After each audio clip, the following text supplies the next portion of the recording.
शेतकऱ्यांना आनंदाची बातमी. अतिवृष्टी अनुदान 2024चे सर्व पात्र शेतकऱ्यांच्या खात्यामध्ये हा जमा होण्यास सुरुवात झाली आहे. लगेच शेतकरी मित्रांनो, खाते चेक करा. तुमच्यासाठी आनंदाची बातमी, महत्त्वाची बातमी या जिल्ह्यामध्ये जमा होण्यास सुरुवात झालेली आहे. सातारा, कोल्हापूर, सांगली, रत्नागिरी, सिंधुदुर्ग, संपूर्ण मराठवाड्यामध्ये सुद्धा हा निधी जमा होण्यास सुरुवात झालेली आहे. तुमची जर अतिवृष्टी आली नसेल 2024ची, तुम्ही जी KYC प्रक्रिया पूर्ण केली असेल तर तुमच्या खात्यामध्ये हा सन्मान निधी DBTची जे बँक खाते आहे, डायरेक्ट बेनिफिट ट्रान्सफरच्या माध्यमातून तुमच्या खात्यामध्ये हा सन्मान निधी जमा होण्यास सुरुवात झाली आहे. ही आनंदाची बातमी जवळच्या मित्रांसुद्धा शेअर करा आणि महत्त्वाची बातमीसाठी आपल्या चॅनल जर तुम्ही जर नवीन आला असाल तर चॅनलला सबस्क्राईब करून ठेवा. तुम्हाला महत्त्वाची बातमी वेळोवेळी मिळते. मित्रांनो, ज्या लाभार्थ्यांना आले नसेल त्यांनी नक्की कमेंट करा. त्यांच्यासाठी आपण व्हिडिओ बनवू.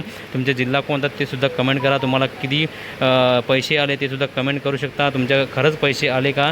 जर तुमच्या मित्रपरिवारांना नसन आले तर आपण कसं चेक करायचं तुमचा निधी आला का नाही ते सुद्धा आपण यादी देणार आहोत. त्यासाठी व्हिडिओवरती तुम्ही जर चॅनलवर नवीन आला असेल तर चॅनलला सबस्क्राईब करून ठेवा, जेणेकरून तुम्हाला महत्त्वाचे अपडेट वेळोवेळी मिळते. भेटूया मित्रांनो नवीन माहितीसह, नवीन व्हिडिओसह. धन्यवाद. जय हिंद, जय महाराष्ट्र.